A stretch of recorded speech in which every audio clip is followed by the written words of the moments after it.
어디 감히 며느리년이 명절에 코빼기도 안 비춰. 네 애미 애비가 그따위로 가르치디. 명절 당일 밤 10시. 식중독에 걸려 시댁에 못 갔다는 이유만으로 몽둥이를 들고 찾아온 시어머니는 화장실 바닥을 기다시피 하던 저를 향해 기어코 몽둥이를 휘둘렀습니다. 열이 받을 대로 받은 저는 남편을 향해 이혼을 선언해 버렸는데요. 그런데 평생 엄마 치마폭에 쌓여 살던 남편이 어머니의 뺨을 짝 소리나게 후려치더니 그대로 복도로 질질 끌어내 쫓아내버리는 게 아니겠어요? 그날 밤 대체 저희 집에선 무슨 일이 있었던 걸까요? 그 살벌했던 명절의 진짜 결말, 지금부터 들려드릴게요. 안녕하세요, 여러분. 저는 올해 33, 은행에서 대리까지 달았다가 지금은 조그마한 동네 카페를 운영하고 있는 평범한 두 아이 엄마예요. 오늘부터 제가 지나온 지독하고도 눈물겨웠던 이야기를 하나하나 풀어드리려고 하는데요. 제 이야기의 시작은 20대 중반, 제가 은행에 들어가면서부터예요. 아직 앳된 티도 덜 벗은 신입 시절, 저는 서류 하나 잘못될까봐 손끝이 벌벌 떨리던 그런 은행원이었어요. 그런데 그 지점 안에서 유독 눈에 띄는 사람이 하나 있었죠. 훤칠한 키에 손님한테는 늘 부드럽게 웃고 후배들 챙기는 것도 살뜰한 그런 남자였거든요. 지금의 남편이에요. 그때만 해도 저는 저 사람이 훗날 내 인생을 이렇게까지 뒤흔들어 놓을 사람일 거라고는 상상도 못했답니다. 남편은 지점 안에서 소위 말하는 에이스였어요. 실적은 실적대로 잘 뽑고 후배들한테는 형처럼 오빠처럼 편하게 대해주고 상사들 앞에서는 예의 바르게 굴고 어떻게 저렇게 빈틈이 없나 싶을 만큼 평판이 좋았죠. 저도 처음에는 그저 괜찮은 선배 정도로만 생각했거든요. 그런데 사람 마음이라는 게 참 이상하잖아요. 매일 얼굴을 보고 같이 밥을 먹고 야근하다 커피 한 잔 얻어 마시고 하다 보니까 어느 순간부터 저 사람이 웃을 때 제 심장이 살짝 내려앉는 거예요. 그 마음을 애써 눌러놓고 지내던 어느 늦은 가을, 지점 회식이 있었어요. 다들 얼큰하게 취해서 하나둘 집으로 흩어지고 저도 지하철역 쪽으로 걸어가는데 뒤에서 누가 제 이름을 부르더라고요. 돌아보니 남편이 저를 향해 뛰어오고 있었죠. 그날 밤 가로등 아래에서 그 사람이 했던 말을 저는 아직도 또렷하게 기억해요. 나 진심이야. 오래전부터 너만 보고 있었어. 그 한마디에 저는 대답도 못하고 그냥 눈만 껌뻑거렸어요. 좋으면서도 겁이 나더라고요. 왜냐면 사내 연애라는 게 잘 되면 다행인데 깨지는 순간 여자 쪽이 훨씬 크게 다치잖아요. 소문은 소문대로 나고 일할 맛은 뚝 떨어지고 결국 못 버티고 나오는 사람도 여럿 봤거든요. 그래서 저는 그 사람 손을 잡으면서도 몇 번이고 다짐을 받았어요. 우리 사귀는 거 회사에서는 절대 티내지 말자. 나 대리 승진할 때까지만이라도. 남편은 그러겠다고 걱정 말라고 제 어깨를 토닥여줬어요. 그 손길이 어찌나 따뜻하던지 그 순간에는 이 사람만 있으면 세상 두려울 게 없겠다 싶더라고요. 지금 돌이켜보면 참 순진했죠. 하지만 그때의 저는 정말 그랬어요. 그렇게 우리는 남들 모르게 조용조용한 연애를 시작했어요. 지점 안에서는 그저 사이 좋은 선후배처럼 굴고 퇴근 후에나 몰래 만나서 밥을 먹고 영화를 봤죠. 저는 늘 계획을 세우고 사는 사람이었어요. 언제 대리 승진을 하고 언제쯤 결혼 얘기를 꺼내고 신혼집은 어느 정도 규모로 시작하고 머릿속에 표 하나가 그려져 있었달까요? 그런데 인생이라는 게 참 얄궂더라고요. 제가 세워둔 그 반듯한 계획표를 한 방에 구겨놓는 일이 벌어졌거든요. 연애를 시작하고 한 1년쯤 지났을 때였어요. 어느 날부터인가 몸이 이상하게 무겁고 아침에 일어나면 속이 울렁거리고 커피 냄새만 맡아도 헛구역질이 올라오는 거예요. 처음에는 그냥 컨디션이 안 좋은가 보다 했죠. 그런데 생리 예정일이 지나도록 감감무소식이더라고요. 뭔가 심상치 않다 싶어서 퇴근길에 약국에 들러 임신 테스트기를 사왔어요. 화장실 문을 잠그고 결과를 기다리는데 심장이 어찌나 쿵쾅거리던지 밖에서도 다 들릴 것 같았어요. 두 줄, 선명한 두 줄이었어요. 그 순간 저는 변기 뚜껑 위에 그대로 주저앉아 버렸어요. 기쁘다기보다는 겁이 먼저 나더라고요. 대리 승진도 못했는데 결혼 준비도 하나도 안 됐는데 지점 사람들한테 우리 사이도 안 밝혔는데 어떡하지? 온갖 생각이 머릿속을 뒤엉키게 만들었죠. 손이 벌벌 떨려서 테스트기를 몇 번이나 놓칠 뻔했다니까요. 그날 밤 남편을 불러냈어요. 근처 조용한 카페에 마주 앉았는데 저는 커피는 입에도 못 대고 물만 홀짝거리다가 결국 울음이 먼저 터져버렸어요. 남편이 놀라서 왜 그러냐고 몇 번을 물었죠. 저는 손에 꼭 쥐고 있던 테스트기를 냅킨에 감싸서 그 사람 앞에 내밀었어요. 그리고 겨우 입을 뗐죠. 나 어떡해. 남편은 잠깐 굳어 있더라고요.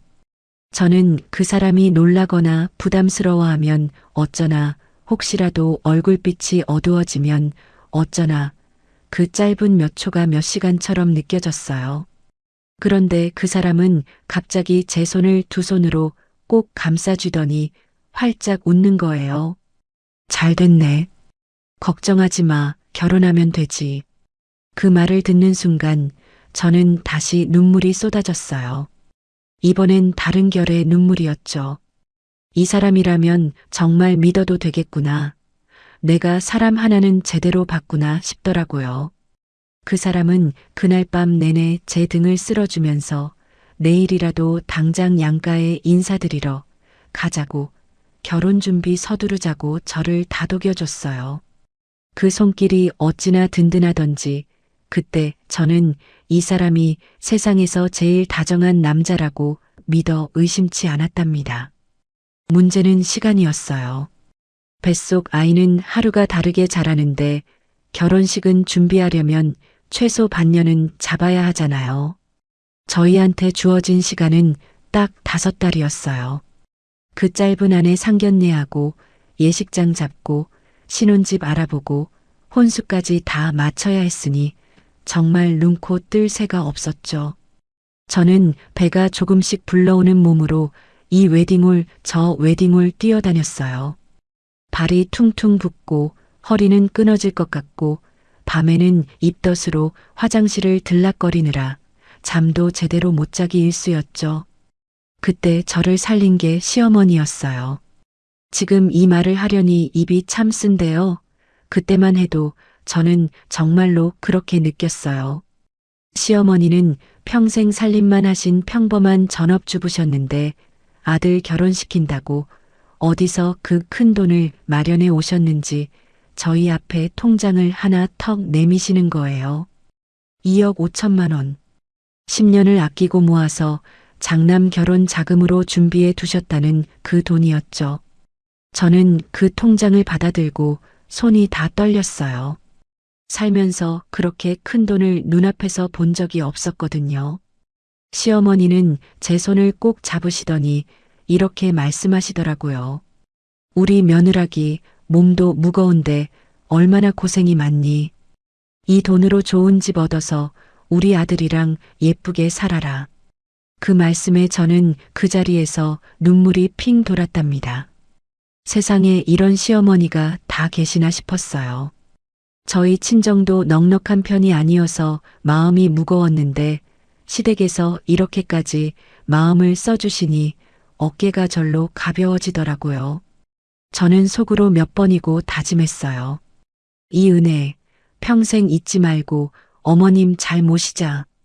친정 부모님한테 하듯이 어머님도 극진하게 챙기자. 시어머니는 저를 볼 때마다 손을 꼭 잡으시면서 우리 집에 넝쿨째 굴러들어온 복덩이라고 하셨습니다. 며느리가 아이까지 데리고 왔으니 이보다 더한 경사가 어디 있냐고 얼굴만 봐도 배가 부르다고 하시니 저는 완전히 마음을 놓아버렸죠.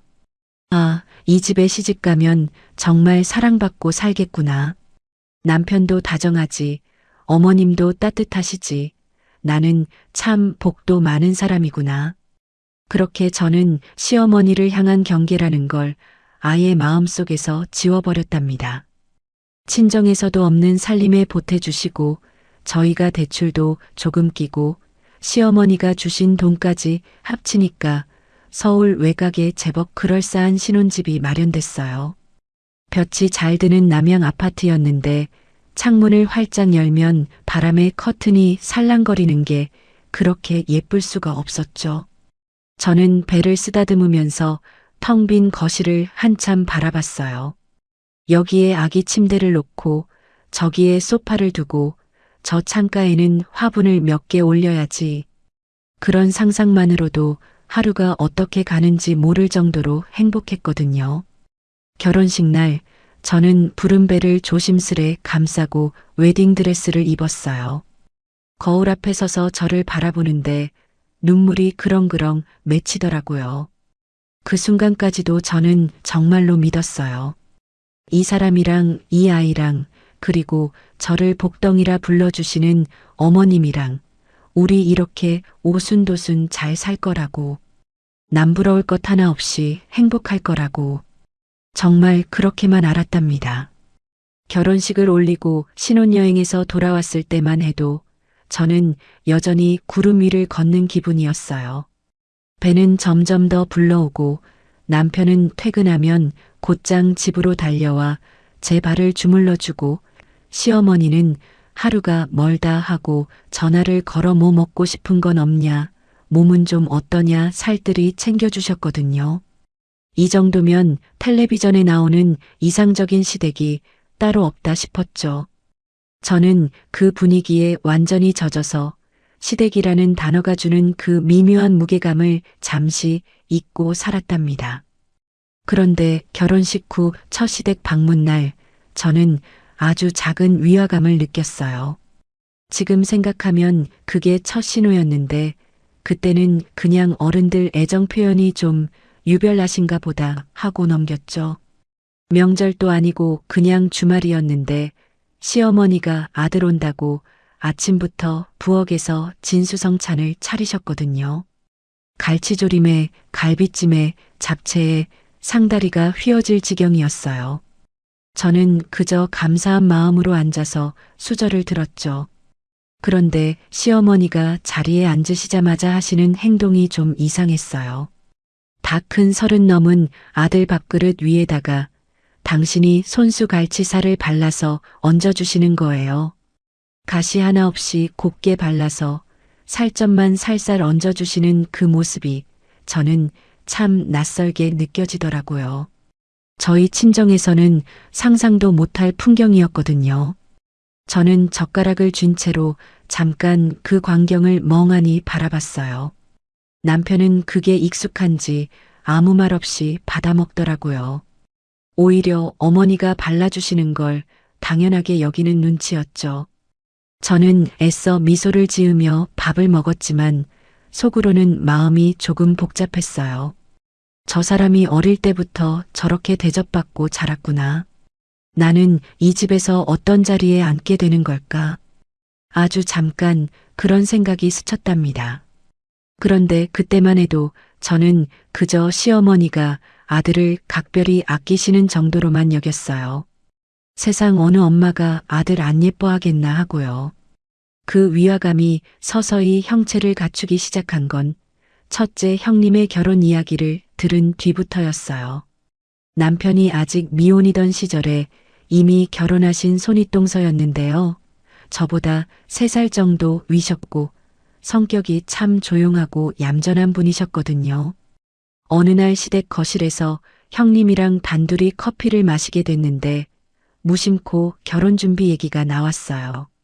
저는 시어머니가 저희한테 2억 5천이나 되는 돈을 흔쾌히 내어주신 게 아직도 감격스러워서 형님한테도 결혼하실 때 큰돈 받으셨겠다고 그냥 스치듯 말했죠. 그런데 형님이 커피잔을 내려놓으시는 손이 살짝 굳더라고요. 잠깐 창밖을 바라보시다가 씁쓸하게 입꼬리만 올리시면서 이렇게 말씀하시는 거예요. 나는 2천만 원 받았어. 저는 순간 제 귀를 의심했어요. 2천만 원. 남편이 받은 돈의 딱 10분의 1도 안 되는 돈이었으니까요. 뭐라고 대꾸를 해야 할지 몰라서 그저 커피잔만 만지작거렸죠. 형님은 제 눈치를 살피시더니 애써 웃으시면서 그마저도 감사하다고, 딸이 뭐 얼마나 받겠냐고, 어머님이 그것도 어렵게 마련하신 거라고 스스로를 다독이시더라고요. 저는 그 씁쓸한 미소 앞에서 아무 말도 못하고 그저 고개만 끄덕였답니다. 그날 밤 집으로 돌아오는 차 안에서 저는 조심스럽게 남편한테 물어봤어요. 형님 결혼하실 때 정말 2천만 원만 드렸냐고. 남편은 창밖을 보면서 대수롭지 않게 말하더라고요. 응, 딸이잖아. 시집가면 남의 집 사람 되는데 뭘 그렇게까지 챙겨. 저는 그 말을 듣는 순간 등줄기가 서늘해졌어요. 저 사람이 지금 무슨 말을 하고 있는 건가 싶어서 잠깐 얼굴을 쳐다봤죠. 그런데 남편은 정말로 아무렇지 않은 표정이었어요. 마치 그게 세상 당연한 이치인 것처럼요. 저는 그때 알았어요. 이 집안에서 딸과 아들의 자리는 애초에 다른 저울에 올라 있었다는 거리요. 그리고 남편은 그 저울 위에서 평생 무거운 쪽에 서 있던 사람이었다는 것도요. 그 뒤로 저는 시댁 식구들의 관계를 조금씩 다른 눈으로 보게 됐어요. 아버님은 워낙 조용하신 분이라 살림에 별로 관여를 안 하시고 시어머니가 집안의 모든 결정권을 쥐고 계시더라고요. 첫째 형님은 명절에 와도 부엌에서 몇 시간이고 일만 하다 가시고 시어머니한테는 늘 조심스럽게 말을 걸었어요. 그러다 시어머니가 남편 얘기를 꺼내시면 형님의 표정이 아주 잠깐 굳었다가 풀리곤 했는데요. 그 미묘한 표정 변화가 저는 자꾸만 마음에 걸렸답니다. 시간이 좀 흘러서 이번엔 둘째 아가씨가 결혼을 준비하게 됐어요. 둘째 아가씨는 첫째 형님이랑은 정반대 성격이었거든요. 할 말은 다 하고 참아야 할 때도 참지 않는 그런 성격이었죠. 저는 속으로 둘째 아가씨는 그래도 좀 더 받을 수 있지 않을까 기대했어요. 딸이라도 사람 따라 다르지 않겠나 싶었죠. 그런데 웬걸요? 시어머니는 아가씨한테 첫째 형님보다도 500만 원이 적은 1,500만 원을 주겠다고 통보해 버리셨어요. 그러자 시댁 거실 공기가 갑자기 얼음장처럼 굳어버렸어요. 둘째 아가씨는 얼굴이 벌겋게 달아오른 채로 어머니를 쳐다봤고 시어머니는 뭐가 문제냐는 듯 태연하게 텔레비전 채널만 돌리셨죠. 저는 소파 끄트머리에 앉아서 숨도 제대로 못 쉬었어요. 저 살얼음판 위에서 뭐라도 잘못 말했다간 이 집이 다 무너져 내릴 것 같은 그런 느낌이었거든요. 그 살얼음판이 결국 깨진 건 얼마 지나지 않아 있었던 아버님 생신 자리였어요. 온 가족이 다 모인 자리였는데요. 저는 배가 많이 부른 상태로 부엌 일을 도우며 왔다 갔다 하고 있었죠. 상을 다 차리고 다 같이 둘러앉아서 술잔을 기울이던 중에 시어머니가 갑자기 소주 몇 잔에 눈시울을 붉히시는 거예요. 그러더니 아들 쪽으로 몸을 돌려서 손을 꼭 잡으시고는 목이 메어서 이런 말씀을 하시더라고요. 내가 우리 장남한테 다 못 줘서 미안해. 딸들한테 나눠준다고 우리 아들 몫이 줄어들어서 이 엄마가 밤에 잠이 안 온다. 그 말이 떨어지는 순간 저는 손에 들고 있던 물컵을 놓칠 뻔했어요. 저 말을 지금 이 자리에서 딸 둘 다 앉아있는 이상에서 저렇게 아무렇지 않게 하시나 싶어서요. 저는 감히 고개를 들지도 못하고 밥그릇만 내려다봤습니다. 심장이 벌렁거려서 숟가락 든 손이 다 떨리더라고요. 그 다음 순간 쨍그랑 소리가 났어요. 둘째 아가씨가 밥상 모서리를 잡고 그대로 확 밀어버린 거예요. 국그릇이 엎어지고 반찬이 사방으로 튀고 젓가락이 바닥에 굴러다니고 저는 그 자리에 그대로 얼어붙어서 아무 말도 못했어요. 둘째 아가씨는 눈물이 그렁그렁한 채로 시어머니를 노려보면서 그동안 참아왔던 걸 다 쏟아냈답니다. 엄마, 나도 딸이야. 나도 자식이라고. 시어머니는 놀라기는커녕 오히려 언성을 높이시더라고요. 딸년들은 어차피 시집가면 남의 집 사람인데 제사 지내줄 아들한테 다 주는 게 뭐가 잘못이냐. 왜 이 상 앞에서 소란을 피우냐. 그렇게 두 딸을 몰아세우셨어요. 첫째 형님은 고개를 푹 숙인 채로 어깨만 들썩이시고 둘째 아가씨는 결국 자리를 박차고 나가버렸어요. 남편은 그 와중에도 아무 말 없이 술잔만 만지작거리고 있었죠. 저는 그 모습이 제일 서늘하게 느껴졌어요. 자기 동생들이 저렇게 무너지는데 저 사람은 지금 자기가 뭘 하고 있는지 모르는 것 같더라고요. 그날 밤 저는 아가씨들이 쓰던 방으로 조용히 건너갔어요. 둘째 아가씨는 눈이 퉁퉁 부은 채로 창가에 앉아 있고 첫째 형님은 그 곁에서 등을 쓸어주고 계셨죠. 저는 문가에 서서 뭐라 말을 붙여야 할지 몰라 한참을 서 있다가 결국 조심스럽게 두 분 곁으로 다가가 앉았어요. 그리고 아무 말 없이 두 사람의 손을 하나씩 잡아드렸답니다. 형님이 제 손을 마주 잡으시면서 낮은 목소리로 그러시더라고요. 동서, 우리 엄마 원래 저래. 앞으로 동서도 마음 단단히 먹어야 해. 저는 그 말에 뭐라 답을 못하고 그저 고개만 끄덕였어요. 아직 뱃속에 아이를 품고 있는 저한테는 그 말이 예언처럼 무겁게 내려앉았거든요. 하지만 그때까지도 저는 스스로를 다독였답니다. 나는 며느리니까 좀 다르겠지. 어머님이 나한테는 복덩이라고 하셨잖아. 나한테까지 저러시진 않을 거야. 그렇게 애써 마음을 다독이면서 저는 두 아가씨의 손을 오래오래 잡아드렸어요. 그날 이후로 저희 셋은 참 이상한 인연이 됐어요. 시어머니 앞에서는 서로 눈짓 한 번으로 마음을 주고받고 뒤에서는 카톡으로 서로의 안부를 물으면서 그 집안에서 유일하게 서로를 이해하는 사람들이 되어갔거든요. 첫째 형님도 둘째 아가씨도 그리고 저까지도 우리는 각자의 자리에서 조용히 상처를 나누는 그런 사이가 됐답니다. 그렇게 시댁의 민낯을 어렴풋이 짐작하면서도 저는 애써 좋은 며느리로 남으려고 안간힘을 썼어요. 배가 남산만 해질 때까지 시댁 김장을 도우러 갔고 명절이면 새벽부터 부엌에 들어가 전을 부쳤죠. 시어머니가 어깨를 툭툭 두드려 주시면서 우리 며느라기밖에 없다라고 하실 때마다 저는 그 한마디에 하루의 고단함을 다 잊고 웃었답니다. 그래도 나한테는 다르시구나. 저는 정말로 그렇게 믿고 싶었거든요. 그러다 첫째 아이를 낳게 됐어요. 진통이 20시간 넘게 이어졌고 정신을 반쯤 놓은 상태로 아이를 안았을 때 저는 그저 눈물만 났답니다. 이 조그맣고 뜨거운 생명이 내 품에 들어왔다는 사실이 믿기지가 않더라고요. 저는 아이의 볼에 뺨을 대면서 속으로 다짐했어요. 이 아이한테는 세상에서 제일 좋은 엄마가 되어야지. 이 아이가 자랄 집만큼은 아무리 힘들어도 따뜻하게 지켜야지. 그런 다짐 하나로 저는 육아휴직을 신청했는데요. 그런데 제가 정식으로 육아휴직에 들어가고 회사 대신 집에서 아이를 돌보기 시작하자 시어머니의 태도가 참 무섭도록 조용히 바뀌더라고요.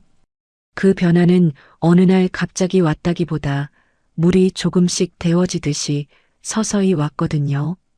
처음엔 전화 목소리 톤이 살짝 달라졌고 그 다음엔 말끝이 조금씩 짧아졌고 얼마 지나지 않아서는 아이의 말투 자체가 달라져 있었죠. 저는 그 변화를 온몸으로 감지하면서도 설마 하는 마음으로 애써 외면했어요. 시어머니 눈에 제 육아휴직은 육아는 눈꼽만치도 없는 단지 휴직일 뿐이었어요. 그러니까 집에서 노는 시간, 은행 다닐 때만 해도 며느라기가 애쓴다고 하시던 분이 제가 집에 있게 되자마자 태도가 180도 달라지신 거예요. 전화만 오면 첫 마디가 너 지금 뭐 하고 있냐였고 두 번째 마디가 우리 아들은 밥은 먹었냐였답니다. 아이를 안고 젖을 물리다가 전화를 받으면 아이 울음소리가 배경에 깔려 있어도 시어머니 귀에는 그게 안 들리시는 것 같더라고요. 그 무렵 남편은 회사 회식이라며 술 마시는 날이 부쩍 늘었어요. 어느 날 밤에는 새벽 2시가 넘도록 안 들어오다가 결국 만취해서 택시 기사님한테 끌려오다시피 집에 왔죠. 저는 아이 젖 먹이고 기저귀 갈고 씻기고 재우느라 밤새 한숨도 못 자고 있던 참이었거든요. 남편은 신발도 못 벗고 현관에 그대로 뻗어버렸고 저는 그 무거운 몸을 낑낑거리며 겨우 소파까지 옮겨놓고서야 잠깐 눈을 붙일 수 있었어요. 그런데 새벽 6시가 되기도 전에 전화벨이 요란하게 울리더라고요. 잠에 취한 채로 손을 뻗어 전화를 받았는데 수화기 너머로 시어머니 목소리가 쩌렁쩌렁 울렸어요. 우리 아들 어제 얼마나 힘들었을 텐데 지금까지 뭐 하고 있는 거야? 당장 콩나물 해장국이라도 끓여서 대령해야지. 저는 그 말에 순간 정신이 번쩍 들었어요. 어젯밤에 갓난아이 옆에서 밤을 꼬박 새운 사람이 누구인지 지금 소파에서 코 골고 자는 사람이 어떤 상태로 들어왔는지 그건 하나도 안 궁금하시더라고요. 저는 최대한 공손하게 아이가 새벽까지 앉아서 저도 잠을 거의 못 잤다고 몸이 좀 회복되면 준비하겠다고 말씀드렸어요. 그런데 돌아온 대답이 저를 아주 절벽으로 밀어버리는 것 같았답니다. 애 키우는 게 그렇게 대단한 벼슬이니? 아내로서의 도리가 먼저지. 저는 그 말에 대꾸할 힘도 없어서 그저 알겠다고만 했어요. 전화를 끊고 나서 부엌에 서서 냄비를 꺼내는데 눈물이 뚝뚝 떨어져서 콩나물 위로 후두둑 흘러내리더라고요. 그날 저는 콩나물국을 끓이면서 처음으로 이 결혼이 뭘까 생각했어요. 아니, 이 집 며느리라는 자리가 대체 어떤 자리길래 이렇게까지 나를 갉아먹는 걸까? 그 뒤로 시어머니의 감시는 점점 노골적으로 변했답니다. 어느 날은 카톡으로 사진 한 장을 보내라고 하시는 거예요. 무슨 사진이냐고 여쭤봤더니 냉장고 안을 찍어서 보내라는 거였죠. 저는 그때 진짜 두 귀를 의심했어요. 이게 무슨 소린가 싶어서 몇 초를 멍하니 있었죠. 그런데 시어머니는 그게 아주 당연한 요구인 것처럼 며느리가 아들을 잘 먹이고 있는지 어미가 확인은 해야 하지 않겠냐고 하시더라고요. 저는 손이 벌벌 떨리면서도 냉장고 문을 열어 사진을 찍어 보냈어요. 그 안에는 아이 이유식 재료가 대부분이었고 남편 반찬은 한쪽에 얌전히 정리되어 있었죠. 그런데 시어머니는 그걸 보고 대노하시더라고요. 우리 아들이 이런 걸 먹고 어떻게 힘을 쓰냐. 고기가 이것밖에 없냐. 굴비도 없고 전복도 없냐. 그러시더니 며칠 뒤에 진짜로 어마어마한 택배 상자가 저희 집 앞에 도착했답니다. 한우 등심에 굴비 한 두름에 산낙지에 저는 상자를 풀어보다가 그 자리에 주저앉아 버렸어요. 이걸 다 언제 손질하고 언제 요리해서 언제 먹이라는 건지 갓난아이 안고 있는 저한테는 그저 형벌 같은 짐처럼 느껴질 뿐이었죠. 그 무렵 저희 가족이 다 함께 짧은 여행을 다녀오던 길이었어요. 남편이 운전대를 잡고 저는 조수석에 앉고 뒷좌석에는 카시트에 앉힌 아이가 새근새근 잠들어 있었죠. 그런데 남편이 전날 잠을 설쳤는지 고속도로에서 잠깐 졸았던 모양이에요. 앞차 브레이크 등을 뒤늦게 보고 급하게 밟느라 앞차 뒷범퍼를 살짝 부딪히고 말았답니다. 다행히 큰 사고는 아니어서 아이도 저도 다친 데는 없었지만 놀란 가슴은 한참을 진정이 안 되더라고요. 그 소식이 시어머니 귀에 들어간 순간 저는 죄인이 됐어요. 남편은 아무 말도 안 했는데 시어머니는 저한테 전화를 걸어서 조수석에 앉아있던 사람이 뭘 했냐고 몰아붙이시는 거예요. 옆에서 노래라도 불러주지, 목캔디라도 물려주지, 대체 눈 뜨고 뭘 했길래 우리 아들이 사고를 내게 만드냐고요. 저는 그 말을 듣고 너무 기가 막혀서 한동안 아무 말도 못했답니다. 억울함이 목구멍까지 차오르는데 그걸 뱉어낼 힘도 남아있지 않더라고요. 그 사이 저는 어느새 둘째를 갖게 됐어요. 첫째가 아직 걸음마도 서툴 때였거든요. 둘 다 키울 생각에 벌써부터 팔이 저려왔지만 그래도 첫째 재롱을 보며 힘을 냈답니다. 그런데 그 무렵 남편이 갑자기 건강을 챙기겠다며 개인 PT를 시작하더라고요. 새벽마다 나가서 운동을 하고 식단도 조절하고 그러다 보니 몇 달 사이에 7kg이 빠져버렸어요. 저는 남편이 몸 관리하는 게 대견해서 옆에서 응원해줬죠. 그런데 살 빠진 아들의 얼굴을 명절 때 보신 시어머니는 그 자리에서 저를 쏘아보시는 거예요. 그러시더니 얼굴이 벌개진 채로 소리를 지르셨답니다. 우리 아들이 왜 이렇게 홀쭉해졌어? 네가 입덧 핑계로 밥을 안 차려주니까 애가 이 꼴이 됐지. 저는 그 말에 뭐라 대꾸할 힘도 없었어요. 남편이 옆에서 아니라고 자기가 일부러 운동해서 뺀 거라고 몇 번이나 말해도 시어머니 귀에는 그 말이 들어가지 않으시더라고요. 그러시더니 며칠 뒤 시어머니는 아예 커다란 캐리어에 옷을 잔뜩 챙기고 저희 집으로 들이닥치셨어요. 아들 밥을 자기가 직접 챙기겠다고 며느리가 못하니 어미가 대신 해주겠다고요.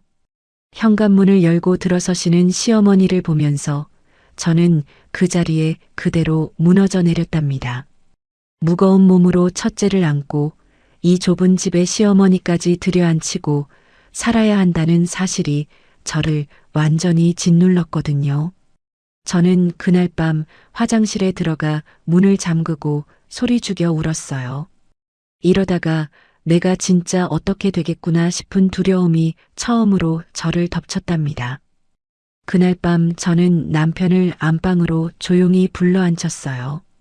그리고 떨리는 목소리로 그러나 아주 또박또박 말했답니다. 어머니 안 나가시면 나 이혼하고 이 집 나갈 거야. 아이들 데리고. 남편이 그 말을 듣더니 얼굴이 하얗게 질렸어요. 처음으로 저 사람 얼굴에서 겁이라는 감정을 봤죠. 그동안 저의 모든 참을성을 다 짜냈다는 걸 그 사람도 그 순간에는 알았을 거예요. 남편은 그날 밤 새벽까지 아버님과 통화를 했고 다음 날 아침 아버님이 직접 올라오셔서 시어머니를 방강제로 끌어내려 데리고 가셨답니다. 시어머니는 현관에서 저를 매섭게 노려보시면서 발을 쿵쿵 구르셨지만 그날만큼은 저도 절대 시선을 피하지 않았어요. 그렇게 폭풍이 한 차례 지나가고 문이 닫혔을 때 저는 거실 바닥에 그대로 주저앉았어요. 부른 배를 감싼 채로 아이를 무릎에 얹은 채로 한참을 그 자리에서 움직이지 못했답니다. 이 결혼이 어디로 흘러가고 있는 건지 저는 그날 처음으로 무섭게 실감했어요. 시어머니가 아버님 손에 이끌려 집을 나가시고 나서 저희 집에는 잠깐이나마 평화가 찾아왔어요. 저는 부른 배를 안고 첫째를 돌보면서 이 폭풍은 이걸로 끝났으면 좋겠다고 하루에도 몇 번씩 빌었답니다. 그리고 얼마 지나지 않아 둘째가 세상에 나왔어요. 첫째 때보다도 진통이 길었고 몸도 훨씬 힘들었지만 조그마한 얼굴을 마주한 순간 저는 또 눈물이 났답니다.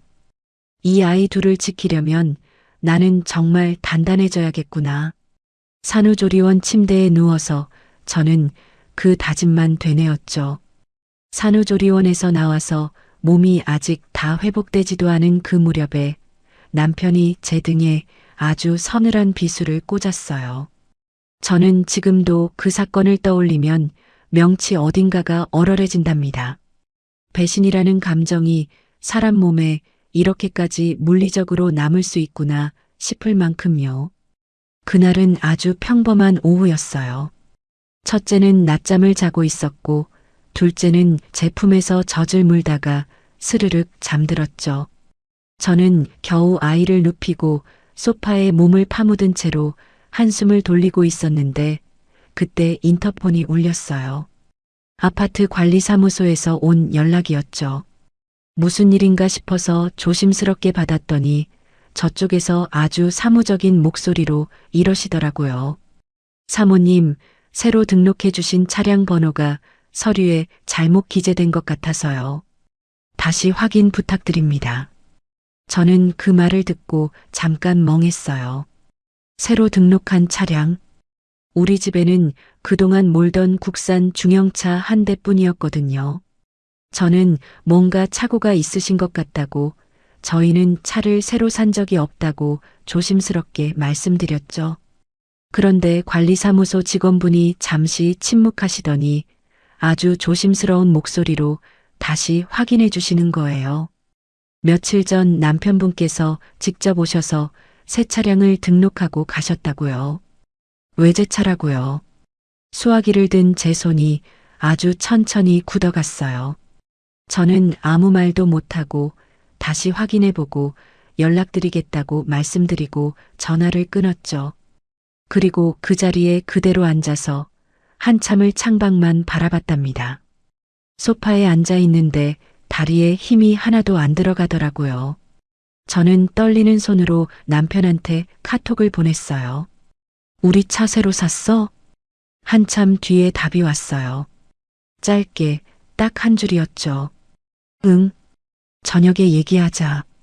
그 짧은 답 하나에 저는 온몸의 힘이 다 빠져나가는 것 같았답니다. 저녁이 될 때까지 저는 아무것도 못 먹었어요. 아이한테 젖을 물릴 때도 손이 자꾸 떨려서 몇 번이나 자세를 고쳐 잡아야 했죠. 대체 얼마짜리 차를 어떻게 산 걸까? 그 돈은 어디서 났을까? 온갖 생각이 머릿속에서 뒤엉키는데 제일 밑바닥에서 아주 서늘한 예감 하나가 스멀스멀 올라오고 있었어요. 그 예감은 남편이 퇴근하고 들어오자마자 현실이 됐답니다. 남편은 제 눈치를 보면서도 어깨는 살짝 으쓱거리는 이상한 얼굴로 이야기를 꺼내더라고요. 자기가 노래를 부르던 그 외제차 드디어 계약했다고요. 저는 손끝이 차가워지는 걸 느끼면서도 최대한 침착하게 물었어요. 그 돈은 어디서 났냐고요. 남편의 대답을 듣는 순간 저는 정말로 하늘이 무너지는 것 같았답니다. 우리가 아이들 앞으로 조금씩 부어두고 있던 공동자산에서 4천만 원을 빼서 계약금을 치렀다는 거였어요. 그게 어떤 돈인지 저 사람이 몰랐을 리가 없어요. 저희가 결혼하고 나서 저는 백화점 세일 매대 앞에서도 몇 번이나 돌아섰거든요. 마음에 드는 옷 한 벌을 몇 달을 고민하다가 결국 안 사고 지나쳤고 커피 한 잔도 아까워서 인스턴트로 타 먹으며 그렇게 한 푼 두 푼 모은 돈이었죠. 저는 그 자리에서 눈물이 뚝뚝 떨어졌어요. 소리도 못 내고 그저 눈물만 흐르는 그런 울음이었죠.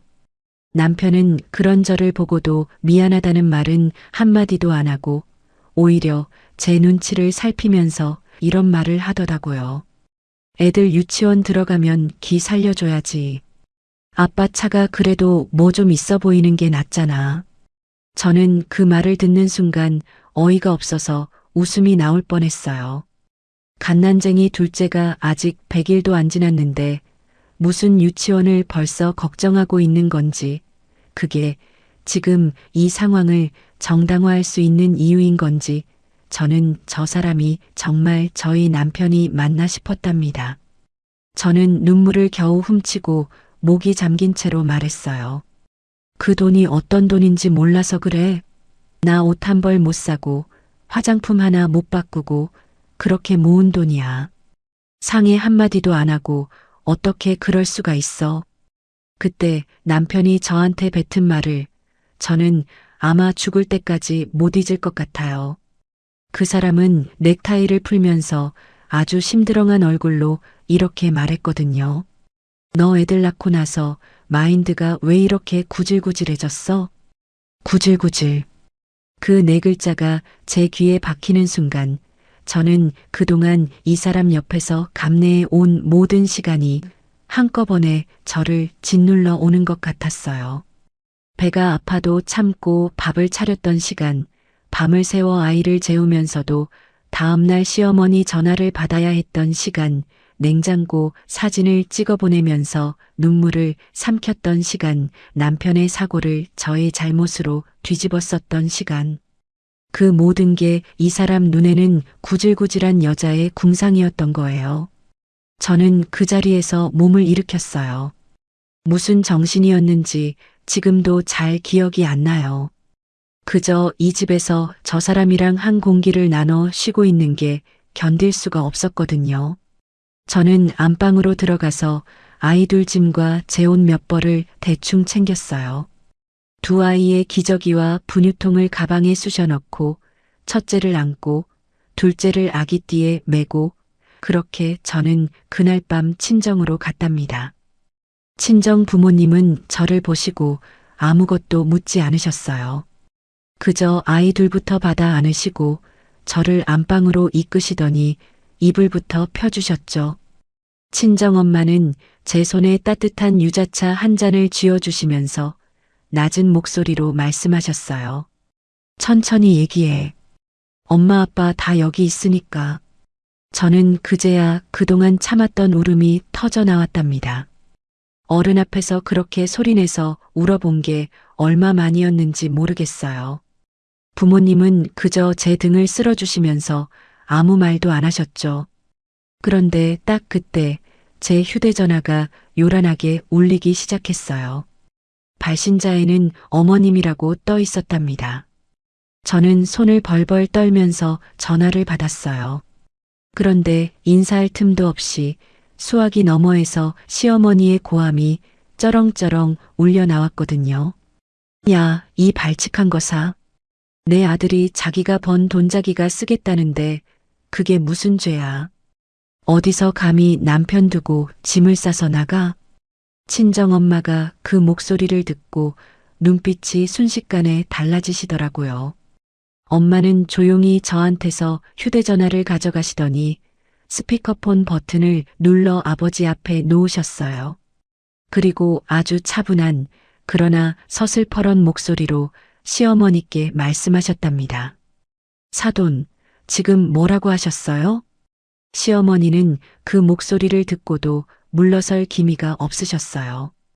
오히려 더 흥분해서 저희 부모님까지 싸잡아 몰아붙이시더라고요. 딸 교육을 어떻게 시켰길래 남편 돈 쓰는 것 가지고 이렇게 소란이냐. 여자가 시집을 갔으면 남편 뜻에 맞춰야 하는 것 아니냐. 그런 소리들이 스피커폰을 통해서 온 방에 울려 퍼졌죠. 친정엄마는 그 말이 다 끝날 때까지 조용히 들으시더니 아주 나지막하고 또박또박한 목소리로 반격을 시작하셨어요. 사돈, 그 돈이 아드님 혼자 번 돈이라 하셨습니까? 우리 딸이 은행에서 야근하며 번 돈이 그 통장에 반은 들어가 있는데요. 부부 공동 재산이라는 게 그렇게 한쪽 마음대로 쓰라고 있는 겁니까?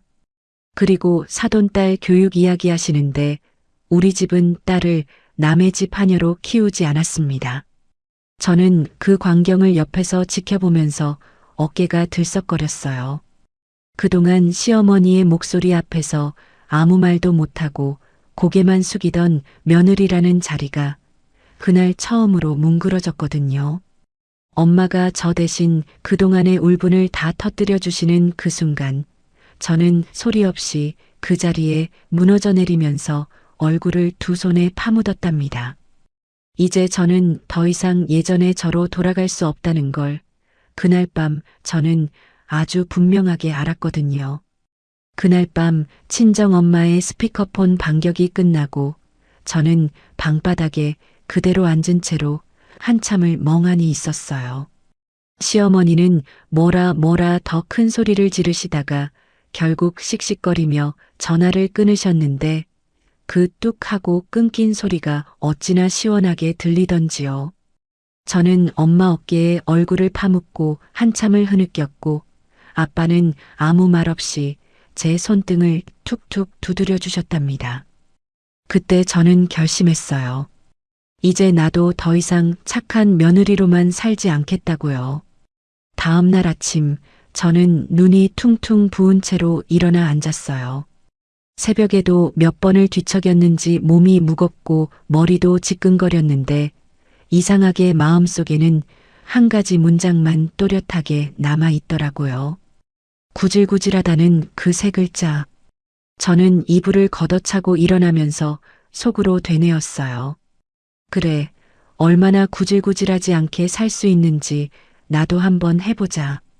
아이 둘이 아직 새근새근 자고 있는 사이 저는 부엌 식탁에 노트북을 펴놓고 그동안 눈독만 들이고 있던 사이트들을 하나하나 열었답니다. 결혼하고 지금까지 저는 백화점 명품관 앞을 그저 지나가기만 했어요. 진열장 안을 힐끔 쳐다보고 가격표 없는 그 우아한 조명 아래서 잠깐 눈만 호강시키고 그러곤 발걸음을 돌리는 게 제 오랜 습관이었거든요. 남편이 갖고 싶다는 것 사주고 시어머니가 보내라는 것 챙겨드리고 아이 옷은 브랜드 세일할 때 미리미리 사두면서 정작 저는 지갑 하나 손에 쥐어본 적이 없었죠. 저는 결심을 굳히고 카트에 하나씩 담기 시작했답니다. 오래전부터 눈에 담아두었던 클래식한 명품 가방 하나, 그리고 그 옆에 어울릴 만한 지갑, 얇은 손목시계, 이번 시즌 신상 구두. 결제 버튼을 누르는 손이 처음엔 조금 떨렸는데 두 번째부터는 아주 태연해지더라고요. 총액이 2천만 원에 가깝게 찍힐 때까지 저는 멈추지 않았답니다. 저 사람이 상의 한마디 없이 자기 원하는 걸 사서 굴리고 다닐 수 있다면 나라고 못할 이유가 뭐가 있나 싶었거든요. 그것만으로는 뭔가 부족했어요. 저는 노트북을 잠시 덮고 아빠가 계신 거실로 나갔답니다. 아빠는 아침부터 신문을 보시면서 안경 너머로 저를 힐끗 쳐다보시더라고요. 저는 아빠 옆에 조심스럽게 앉아서 요즘 아빠 사업 자금이 좀 빠듯하시다고 지난번에 하셨던 말씀을 다시 여쭤봤어요. 아빠는 잠깐 뜸을 들이시더니 별거 아니라는 듯 손을 내저으셨죠. 하지만 저는 이미 마음을 정한 뒤였답니다. 방으로 돌아와서 저는 은행 어플을 열었어요. 그리고 아빠 통장으로 2천만 원을 이체했답니다. 이체 확인 버튼을 누르는 순간 저는 오히려 마음이 아주 후련해지더라고요. 이 돈이 저 사람 눈에는 어떻게 보일지 모르지만 저한테는 이제서야 제 몫을 제자리에 놓은 것 같은 그런 기분이었거든요. 그러고서는 아빠한테 조용히 일러두었답니다. 저 사람이 그 외제차를 팔기 전까지 이 돈은 절대 저한테 돌려주지 마시라고요. 그때부터 저는 남편한테 문자 하나 넣지 않았어요. 전화도 받지 않았죠. 그저 오랜만에 엄마가 끓여주시는 미역국을 실컷 얻어먹고 낮잠을 잤어요. 그러다 오후 늦게 남편한테서 전화가 걸려오기 시작했어요. 처음엔 한두 번이던 것이 나중엔 30분 간격으로 계속 울리더라고요. 저는 결제 문자가 실시간으로 그 사람 휴대전화에 뜬다는 걸 알고 있었기 때문에 저 사람이 지금 어떤 얼굴을 하고 있을지 대충 짐작이 됐어요. 결국 한 번은 받아줬답니다. 남편은 첫마디부터 목이 잔뜩 잠긴 채로 저한테 물었어요. 너 지금 뭐 하는 거야? 통장에서 돈이 계속 빠져나가는데 저는 그 말을 듣고 아주 천천히 그리고 아주 차갑게 대답했어요. 나도 이제 구질구질하게 안 살려고. 내 인생 좀 즐길 거야. 수화기 너머에서 아무 소리도 안 났어요. 남편은 뭔가 말을 하려다가 몇 번을 멈칫하더니 결국 전화를 끊었죠. 저는 그날 저녁에도 미역국에 밥을 말아 아주 맛있게 먹었답니다.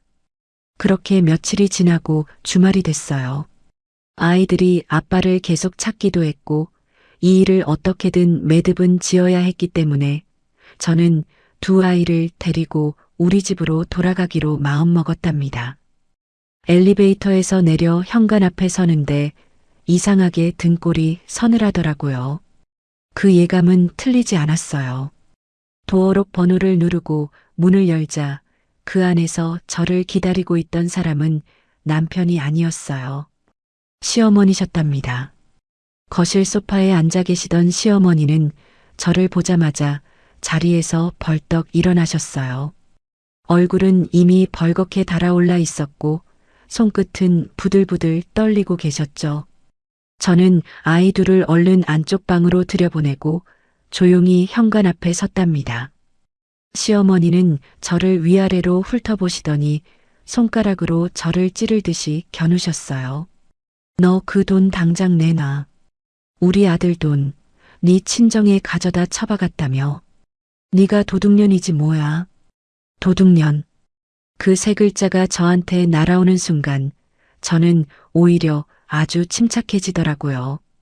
예전 같았으면 무릎이 후들거리고 눈물이 먼저 났을 텐데 그날은 아니었어요. 저는 시어머니 눈을 똑바로 마주보면서 조용히 말씀드렸답니다. 어머님, 부부 공동 재산이에요. 아드님이 4천만 원 마음대로 쓴 것처럼 저도 제 몫을 쓴 것뿐이고요. 그 말을 듣는 순간 시어머니의 눈이 뒤집혔어요. 얼굴이 시뻘개지시더니 뭐라 대답할 말을 못 찾으신 것 같더라고요. 시어머니는 갑자기 저한테 달려드셨어요.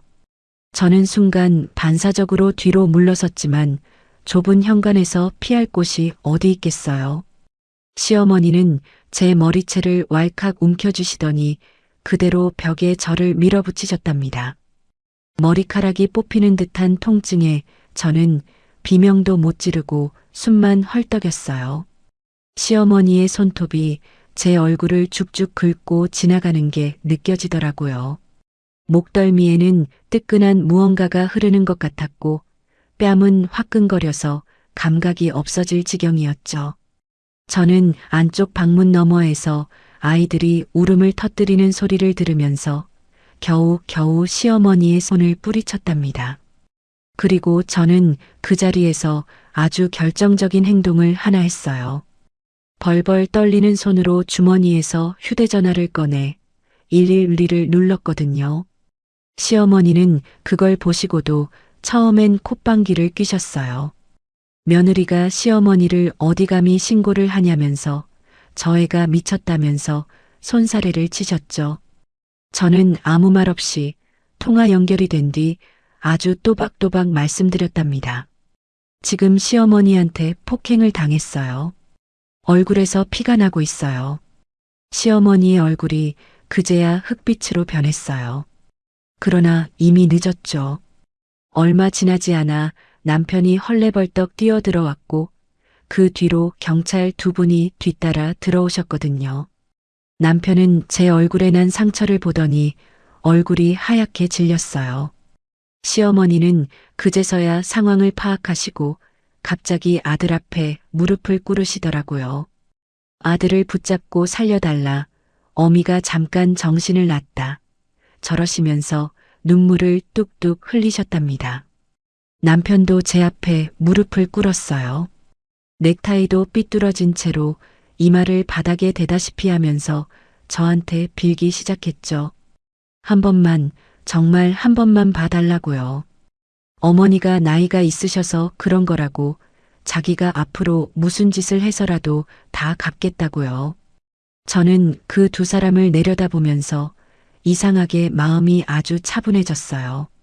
얼굴이 아직도 얼얼하고 목이 쓰라렸지만 저는 신고를 취해야 할지 말지를 아주 냉정하게 계산하고 있었답니다. 결국 저를 무너뜨린 건 저 두 사람의 눈물이 아니었어요.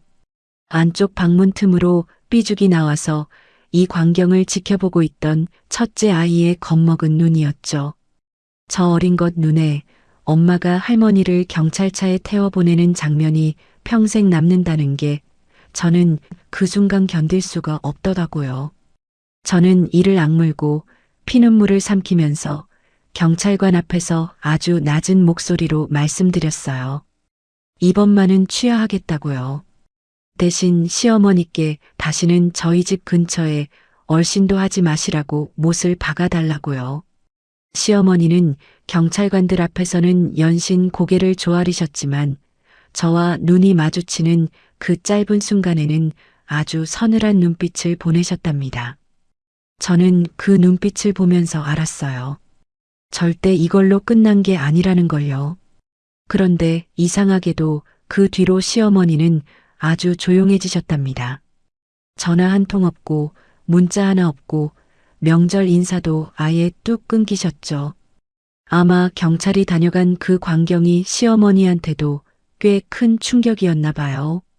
저는 그 침묵이 오히려 반가우면서도 마음 한구석에서는 뭔가 폭풍전야 같은 그런 조용함이라는 예감이 자꾸만 스멀거렸답니다.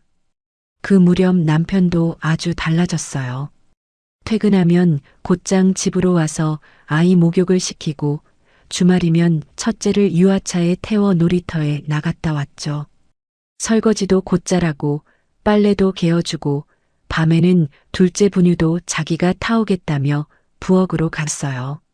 저는 그 모습을 지켜보면서 어렴풋한 안도를 느꼈답니다. 아, 저 사람도 이번 일로 뭔가 깨달은 게 있구나. 우리 부부가 이걸로 조금은 새로운 걸음을 뗄 수 있겠구나. 아주 잠깐 저는 그런 기대까지 품었어요. 그렇게 시간이 흘러 설날이 코앞으로 다가왔답니다. 명절이 다가올수록 저는 이상하게 조바심이 났어요.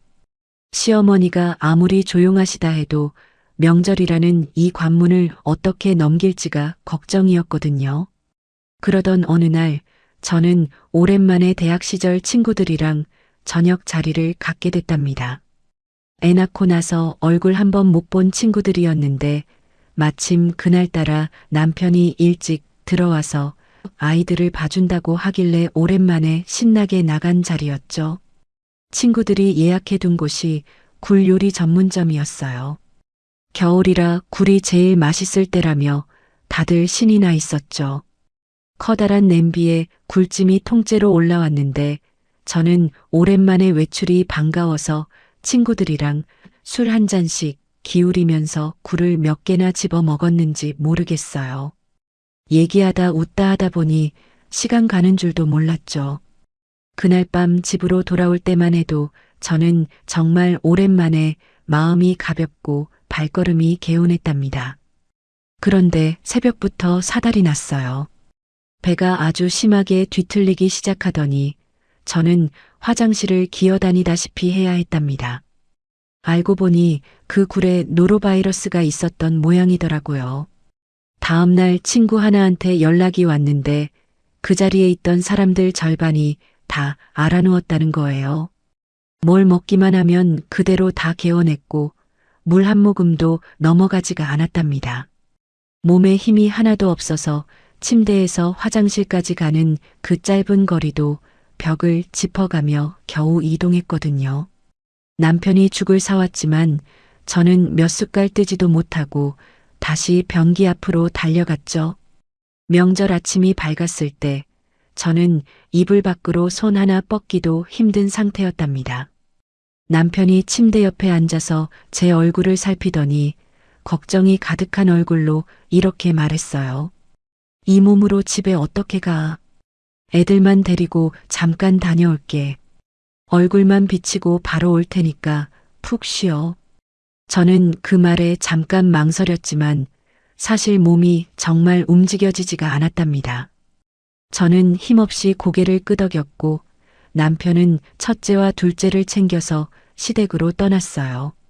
두 아이가 현관을 나가는 그 순간 저는 이불 속으로 다시 파고들면서 지금 이 결정이 잘한 결정이길 마음속으로 몇 번이나 빌었답니다.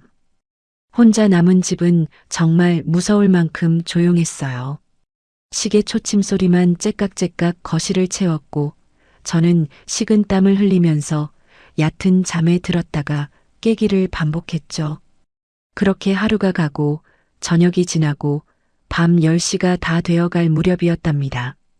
저는 이불을 덮고 겨우 몸을 웅크린 채로 눈을 감고 있었는데 갑자기 현관문 쪽에서 아주 요란한 소리가 들리기 시작했어요.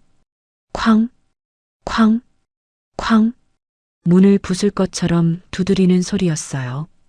저는 처음엔 잘못 들은 줄 알았답니다. 그런데 소리는 점점 더 거세졌고 초인종까지 연속으로 눌러대는 통에 온 집안이 그 소리로 가득 찼어요. 저는 침대에서 겨우 몸을 일으켰죠. 다리에 힘이 안 들어가서 벽을 짚으며 거실까지 기어가듯이 갔답니다. 인터폰 화면을 켜는 순간 저는 제 눈을 의심했어요. 시어머니셨어요. 얼굴이 벌겋게 달아올라 있고 눈은 이미 초점을 잃은 채였답니다. 그리고 그 손에는 굵고 시커먼 몽둥이 하나가 들려 있었어요. 저는 그 화면을 보고 온몸에 소름이 쫙 돋아서 잠깐 문 앞에 그대로 얼어붙었답니다. 그런데 시어머니는 저희 집 문 열릴 때까지 물러날 기세가 아니셨어요. 계속 문을 두드리시면서 목청껏 저를 부르셨거든요. 저는 벌벌 떨리는 손으로 도어록을 눌렀어요. 왜 그 순간에 그 문을 열었는지 지금도 저는 저 자신을 이해할 수가 없답니다. 아마 그 소음에 이웃 눈이 무서웠던 것 같기도 하고 시어머니가 저러다가 무슨 일 나실까 걱정도 됐던 것 같아요. 아무튼 그 문이 열리는 순간부터 그 밤은 제 인생 최악의 밤이 되어버렸답니다. 문이 열리자마자 시어머니에게서 확 풍겨오는 술 냄새가 제 코를 찔렀어요. 얼굴은 벌겋게 상기되어 있고 눈은 저를 잡아먹을 듯이 노려보고 계시더라고요. 시어머니는 몽둥이를 한 손에 쥐고 다른 한 손으로 저를 밀치듯이 현관 안으로 들어오셨답니다.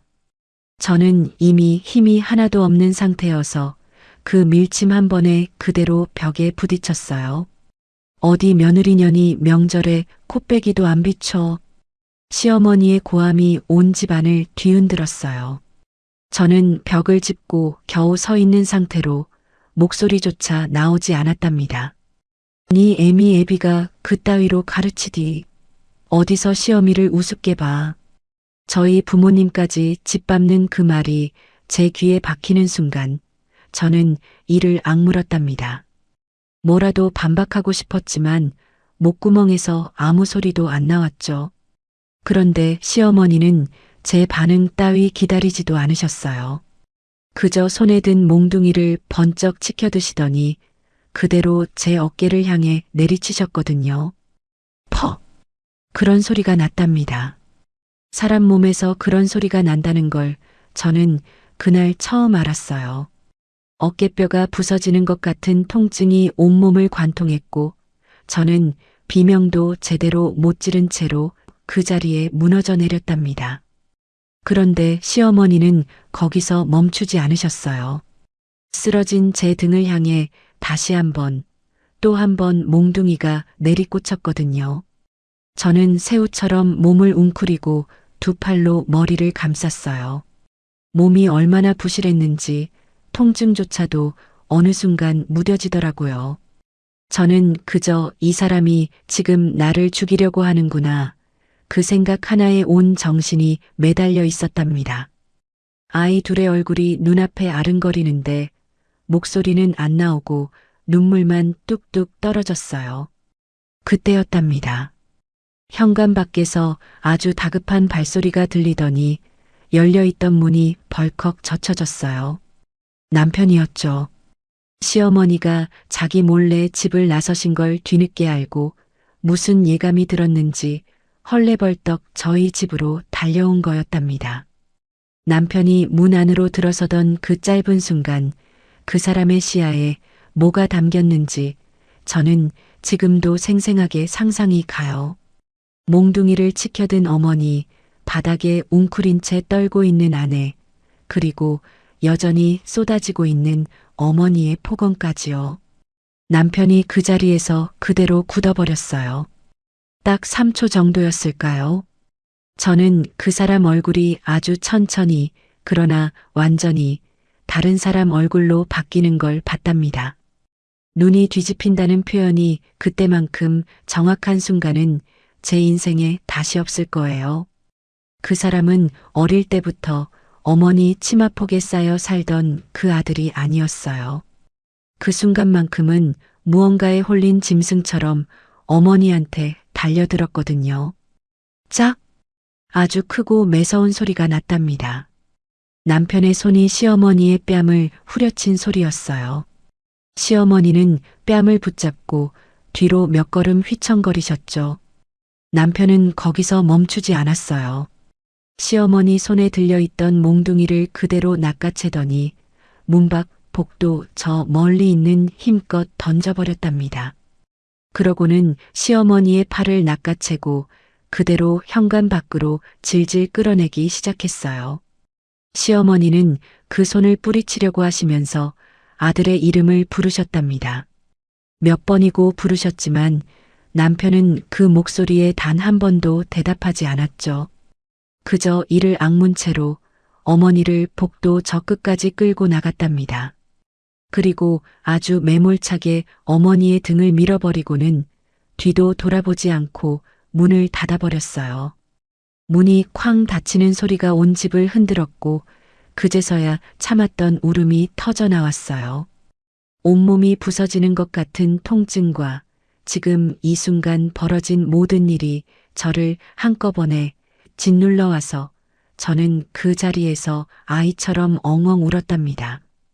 시어머니를 복도로 끌어내고 문을 닫은 남편은 그 자리에 그대로 무너져 내렸어요.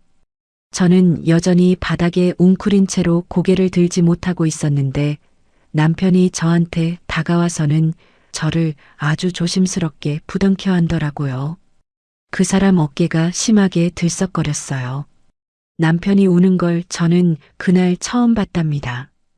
그것도 어른이 어린아이처럼 소리내서 흐느끼는 그런 울음이었어요. 미안해. 정말 미안해. 나를 죽여줘. 남편의 목소리가 갈라진 채로 제 귓가에 닿았답니다. 저는 아무 대답도 못하고 그저 그 사람 팔에 안겨서 몸을 떨었어요. 어깨에 몽둥이 자국이 벌겋게 남아있고 팔에도 시퍼렇게 멍이 올라오고 있었죠. 남편은 제 얼굴에 난 상처와 옷 사이로 보이는 시퍼런 자국들을 하나하나 확인하면서 이를 악물었답니다. 그리고 저를 소파에 조심스럽게 눕히더니 자기 휴대전화를 꺼내 들었어요. 저는 그 사람이 뭘 하려는 건지 그때는 미처 몰랐답니다. 남편은 아주 차분한 표정으로 그러나 손끝은 사시나무처럼 떨리는 채로 번호를 눌렀어요. 112 그리고 그 다음엔 119. 저는 그 뒷모습을 보면서 숨이 턱 막혔답니다. 저번에 신고를 취하해 준 이후로 시어머니는 2번 다시는 이런 짓을 하지 않을 거라고 저는 애써 믿어왔거든요. 그런데 이번엔 그 신고 버튼을 누른 게 바로 남편이었죠. 어머니가 몽둥이로 아내를 때렸습니다. 지금 아내가 많이 다쳤어요. 당장 와주십시오. 남편의 목소리는 아주 낮았지만 흔들림이 없었답니다. 저는 그 사람 뒷모습을 소파에서 올려다보면서 저도 모르게 눈물이 쏟아졌어요. 이 사람이 지금 자기 손으로 자기 어머니를 경찰에 넘기고 있구나. 그 사실이 저한테는 무겁게 다가오는 동시에 이상하게도 아주 서늘하게 안도감을 안겨주더라고요. 그 뒤로는 모든 게 아주 빠르게 흘러갔답니다. 저 멀리서부터 사이렌 소리가 점점 크게 들려오더니 얼마 지나지 않아 저희 집 앞에 경찰차와 구급차가 나란히 도착했어요. 남편이 문을 열자마자 복도에서 소란이 일어나는 소리가 들렸답니다.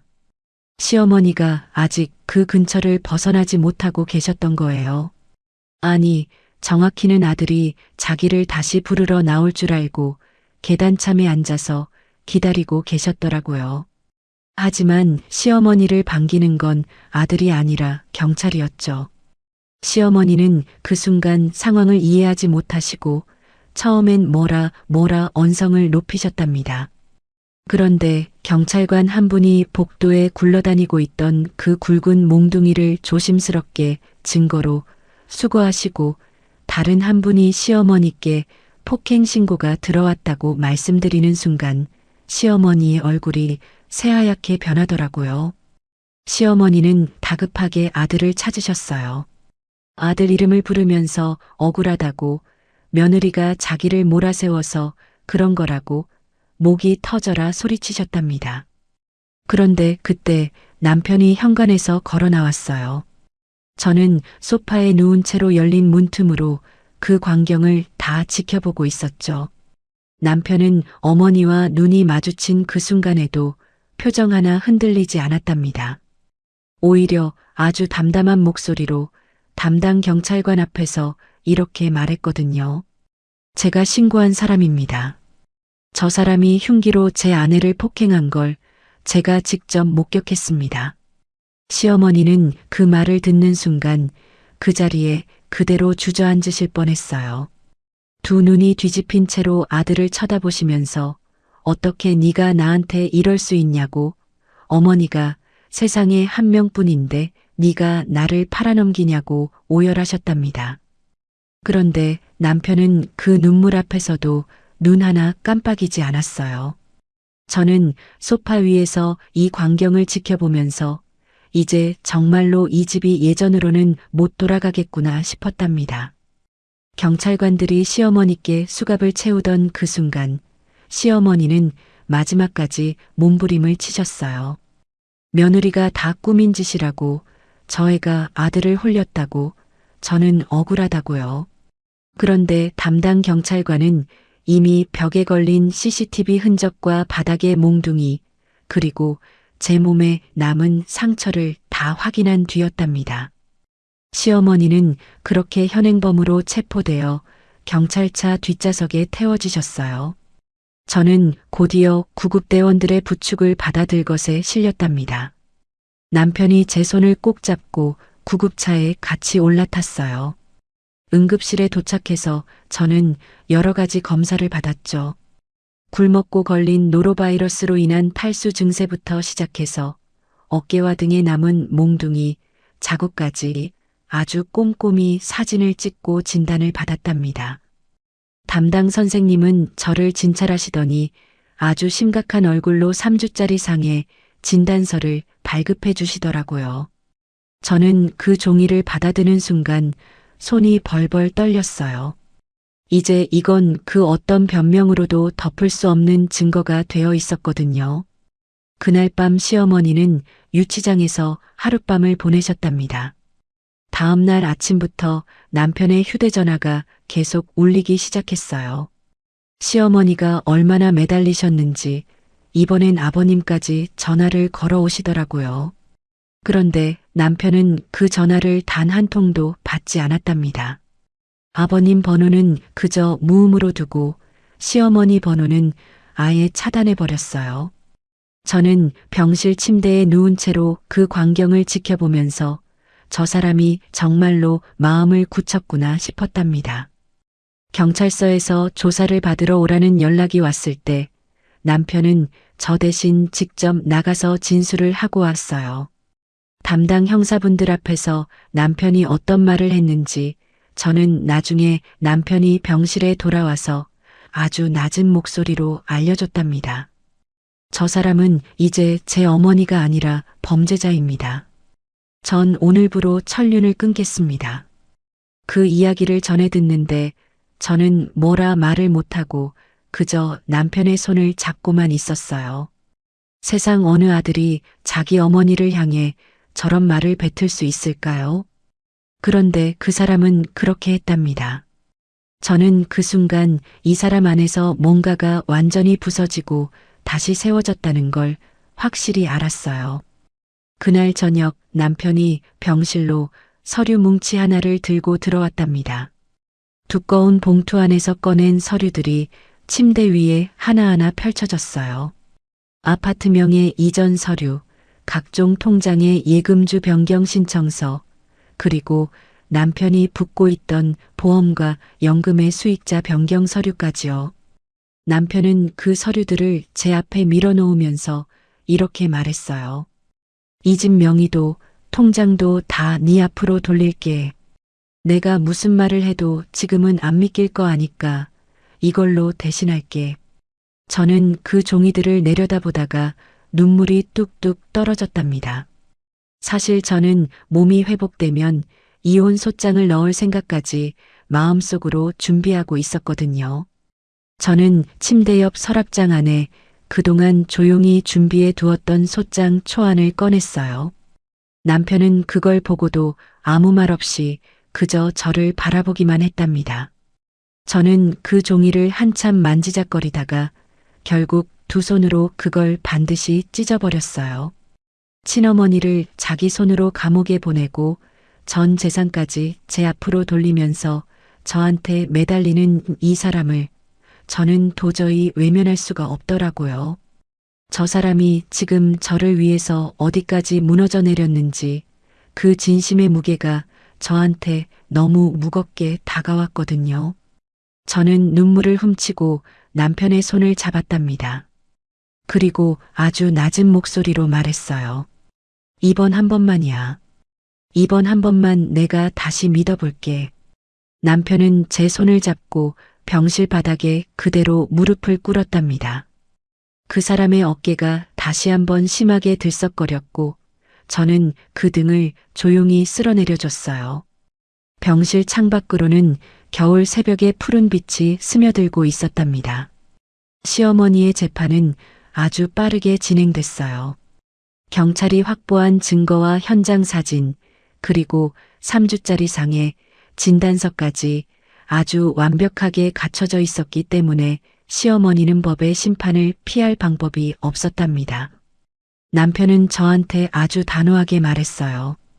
이번엔 합의 같은 건 없다고요. 시어머니가 어떤 변호사를 데려오든 어떤 눈물로 매달리든 우리는 법이 정하는 대로 그대로 처벌받게 두자고요. 저도 이번만큼은 조금도 흔들리지 않았답니다. 그 사이 시댁에서는 아버님이 몇 번이나 저희 집 앞까지 찾아오셨어요. 그런데 남편은 아버님한테도 문을 열어드리지 않았답니다. 첫째 형님과 둘째 아가씨한테서 조심스러운 연락이 왔을 때에만 남편은 짧게 답을 주고받았어요. 두 아가씨는 이번 일을 전해 듣고 아주 오랫동안 흐느껴 오셨다고 하더라고요. 그러면서 저한테 미안하다는 말과 함께 어머니에 대한 자기들의 감정도 이번에 완전히 정리됐다는 말을 전해주셨답니다. 병원에서 퇴원해 집으로 돌아오던 날 저는 남편이 운전하는 차의 조수석에 앉아서 창밖 풍경을 오래오래 바라봤어요. 겨울이 서서히 지나가고 있었고 가로수 사이로 아주 옅은 봄 기운이 스치고 있었답니다. 저는 그 풍경을 바라보면서 조용히 되뇌었어요. 이제부터 시작이라고요. 이제서야 저는 저 자신의 삶을 살 수 있게 됐다고요. 그날 저녁 남편은 저 앞에서 자기 휴대전화를 꺼내 들었어요. 그러고는 저한테 화면이 보이도록 돌려놓고 연락처 목록을 하나하나 넘기기 시작했답니다. 아버님, 시어머님, 큰집 어른들, 시댁 친척들의 번호가 화면 위에서 차례차례 사라져갔어요. 저는 그 광경을 옆에서 지켜보면서 뭐라 말을 못하고 그저 남편의 옆얼굴만 바라봤답니다. 남편은 마지막 번호까지 다 지운 뒤에야 저를 돌아보며 아주 조용한 목소리로 말했어요. 이제 나한테 가족은 너랑 애들뿐이야. 저는 그 말을 듣고 참았던 눈물이 다시 왈칵 쏟아졌답니다. 지금까지 흘린 눈물이 서러움과 원망의 눈물이었다면 그 밤의 눈물은 조금 다른 결이었어요. 뭔가 아주 오래된 짐 하나가 어깨에서 내려앉는 것 같은 그런 눈물이었거든요. 남편은 정말로 그 약속을 지켰답니다. 시댁에서 아무리 연락이 와도 답을 하지 않았고 아버님이 문 앞까지 찾아오셔도 문을 열어드리지 않았어요. 그저 저와 아이들, 이 세 사람만 바라보고 살았답니다. 남편의 변화는 하루 이틀 반짝했다가 사라지는 그런 종류가 아니었어요. 아침에는 아이 둘씩 껴서 유치원 가방을 챙기고 저녁에는 퇴근하자마자 곧장 집으로 뛰어들어왔답니다. 넥타이를 풀 새도 없이 앞치마부터 두르고 부엌으로 향하는 그 사람 뒷모습을 보면서 저는 몇 번이나 눈시울이 붉어졌어요. 밤에는 두 아이를 양쪽에 끼고 동화책을 읽어주고 아이들이 잠들면 밀린 빨래를 개고 청소기를 돌렸답니다. 저는 소파에 앉아서 그 사람이 움직이는 모습을 가만히 바라보다가 문득 이 사람이 정말 내가 알던 그 남편이 맞나 싶을 때가 많았어요. 그 사이 시댁 소식은 두 아가씨를 통해서 아주 가끔씩만 저희 귀에 들어왔답니다. 시어머니는 법의 처벌을 다 받고 나오신 뒤로 완전히 다른 사람이 되셨다고 하더라고요. 평생 장남 하나만 바라보고 살아오신 분이 그 아들한테 뺨을 맞고 아들 손으로 경찰에 넘겨졌다는 사실을 도저히 받아들이지 못하시고 하루 종일 방 안에만 계시다고요. 밥도 잘 안 드시고 사람도 안 만나시고 그렇게 몇 달을 계시더니 결국 심각한 우울증 진단을 받으셨다는 이야기까지 들려왔답니다.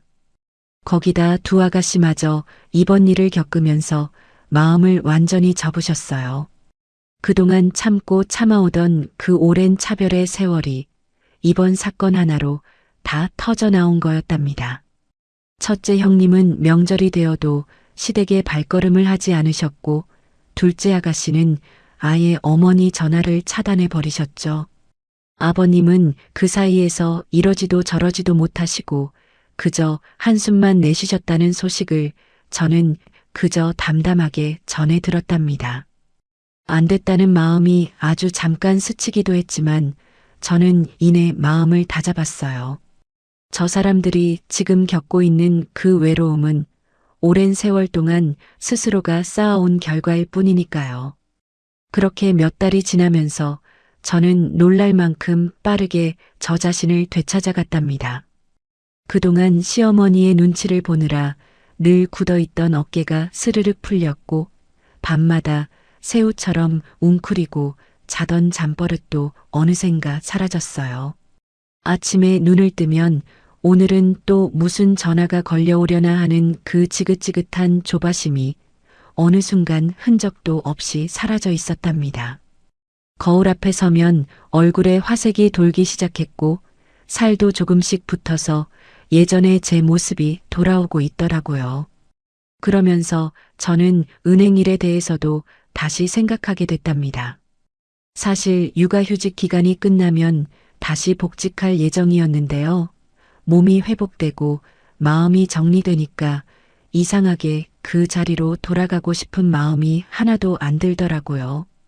지점 안에서는 이미 저와 남편의 이야기가 어렴풋이 소문이 돌고 있었고 복직해봤자 사람들 시선 속에서 또 다른 고생이 시작될 게 뻔했거든요. 밤을 새우는 야근도 실적에 쫓기는 그 답답한 나날도 이제는 더 이상 저한테 맞지 않는 옷 같더라고요. 어느 저녁 저는 남편이 아이 둘을 재우고 나온 걸 기다렸다가 조심스럽게 이야기를 꺼냈답니다. 나 은행 그만두려고. 다시는 그 자리로 못 돌아갈 것 같아. 남편은 잠깐 저를 바라보다가 아주 부드럽게 웃었어요. 그러더니 제 손을 잡고 이렇게 말하더라고요. 네가 하고 싶은 대로 해. 하고 싶은 게 있으면 그거 해. 내가 다 도울게. 저는 그 말에 어깨에 힘이 툭 하고 풀렸답니다. 그동안 저는 저 자신한테 뭘 하고 싶으냐고 제대로 물어본 적이 없었거든요. 늘 뭘 해야 하는지에만 쫓겨서 살았지, 뭘 하고 싶은지는 마음속 깊이 접어둔 채로 살았답니다. 그날 밤 저는 침대에 누워서 오랫동안 잊고 있던 저의 오랜 꿈 하나를 다시 꺼내봤어요. 작은 카페 하나. 볕이 잘 드는 창가에 원목 테이블 몇 개를 놓고 아침이면 커피 원두 볶는 향이 골목까지 퍼지는 그런 자리. 손님 한 분 한 분한테 따뜻한 커피 한 잔을 손수 내려드리는 그런 삶을 저는 결혼 전부터 늘 마음속에 그리고 살았답니다. 그런데 결혼하고 아이 낳고 시댁일에 치이면서 그 꿈을 저는 완전히 잊고 있었더라고요. 다음 날부터 저는 곧장 움직였답니다. 은행에 사직서를 제출했고 집 근처 바리스타 학원을 알아봐서 등록했어요. 오전에는 아이들을 어린이집에 보내고 오후 늦게 아이들을 데리러 가기 전까지 저는 학원에서 원두를 갈고 커피를 내리는 연습을 반복했답니다. 처음엔 손이 서툴러서 우유 거품 하나 제대로 못 만들었는데 몇 달을 매달리다 보니 라떼 아트에서 하트 모양이 조금씩 나오기 시작하더라고요. 그때의 그 성취감은 은행에서 실적 최고 등급을 받았을 때와는 또 다른 종류의 기쁨이었답니다. 바리스타 자격증을 손에 쥐던 날 저는 자격증을 꼭 껴안고 한참을 서 있었어요. 30이 넘어서 이제야 저 자신의 이름으로 뭔가를 손에 넣은 것 같은 그 벅찬 기분을 저는 아마 평생 못 잊을 거예요. 그날 밤 남편은 아이들을 재우고 나와서 저한테 아주 두꺼운 봉투를 내밀었답니다. 그 안에는 지난번에 명의를 넘겨준 통장 중 하나에서 뽑아온 창업 자금이 들어 있었어요. 이걸로 네가 그리던 그 카페, 이제 진짜로 열어. 저는 그 봉투를 받아들면서 눈물이 핑 돌았답니다. 저 사람이 이제는 정말로 저의 편이 되어주는구나 싶어서요.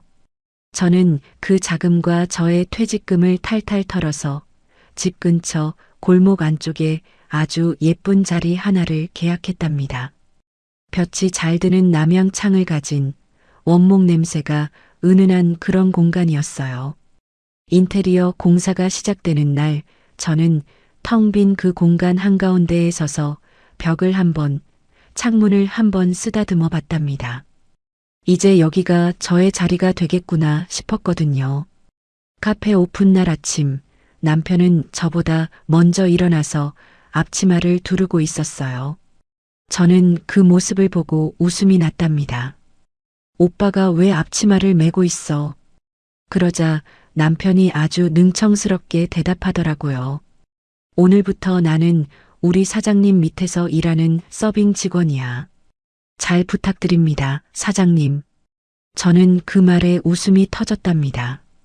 오랜만에 배꼽을 잡고 웃어본 것 같아요. 그날 카페 오픈 축하 화환이 문 앞에 줄지어 놓였고 친정 부모님이 첫 손님으로 오셔서 커피를 드시고 가셨답니다. 첫째 형님과 둘째 아가씨도 조용히 다녀가셨는데요. 두 분 다 카페 문을 열고 들어오시자마자 저를 꼭 안아주셨어요. 그 포옹 안에는 아주 많은 말이 담겨 있었답니다. 저는 그 온기 안에서 오랜만에 시댁이라는 이름이 이렇게 따뜻할 수도 있구나 싶었어요. 그 뒤로 저희 카페는 아주 조용하지만 단단하게 자리를 잡아갔답니다. 동네 어르신들이 아침마다 신문을 겨드랑이에 끼고 커피 한 잔을 드시러 오시고 근처 회사원들이 점심시간에 샌드위치를 사러 오시고 주말이면 유모차를 끌고 오시는 젊은 엄마들로 카페가 북적였어요. 남편은 정말로 주말마다 앞치마를 두르고 나와서 설거지를 하고 서빙을 도왔답니다. 손님들은 저희 부부를 보면서 인꼬 부부라고 하시더라고요. 저는 그 소리를 들을 때마다 남편이랑 눈이 마주쳤고 둘이 마주보고 그저 조용히 웃었답니다. 카페 창밖으로 노을이 물들 무렵 저는 카운터에 서서 오늘 하루의 매출을 정리하다가 문득 창밖을 바라봤어요. 유리창 너머로 첫째와 둘째가 아빠 손을 잡고 카페 앞을 지나가고 있었답니다. 두 아이가 유리창 안에 저를 발견하고는 손을 흔들면서 활짝 웃어주더라고요. 저는 그 광경을 바라보다가 저도 모르게 눈시울이 뜨거워졌어요. 그 험난했던 시간들을 다 지나서 저는 지금 이 자리에 서 있답니다. 시댁이라는 무거운 굴레에서 완전히 벗어나서 저 자신의 이름으로 된 카페를 운영하면서 저를 진심으로 아껴주는 남편과 두 아이 옆에서 하루하루가 눈부시게 반짝이는 그런 삶을 살고 있어요. 예전에 저였다면 상상도 못했을 그런 삶이랍니다. 여러분, 오늘 제 이야기 여기까지 들어주셔서 정말 고맙습니다.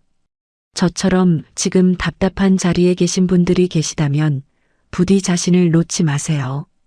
저를 지키기로 결심한 그 순간부터 인생은 정말로 달라지기 시작하거든요. 여러분의 매일이 저의 지금처럼 커피 향처럼 따뜻하고 향긋하시길 진심으로 바라겠습니다. 여러분, 오늘 사연을 정리하는 저 역시 마음이 참 뭉클했는데요. 사연자님의 삶을 가만히 따라가다 보니 어느새 제 어깨까지 함께 뻐근해지고 마지막 카페 창가의 그 노을 앞에서는 왈칵 눈물이 나더라고요. 참는 것이 미덕이라 배워온 시절을 지나 자신을 지키기로 결심한 그 한순간이 한 사람의 인생을 이렇게까지 바꿔놓을 수 있구나 싶어서요. 혹시 오늘 이 이야기를 들으시면서 마음 한구석이 저릿하셨던 분들이 계실 거예요. 사연자님처럼 오랜 시간 참고 삼키며 살아오신 분들도 계실 테고, 지금 이 순간에도 답답한 자리에서 하루를 견디고 계신 분들도 계시겠죠. 그런 여러분께 이 이야기가 아주 작은 용기 한 조각이라도 되어드렸다면 저는 그것만으로도 충분히 뜻깊은 시간이었다고 생각됩니다. 사연자님께 응원의 댓글을 남겨주세요. 오늘도 고부 여정과 끝까지 함께 해주셔서 감사합니다.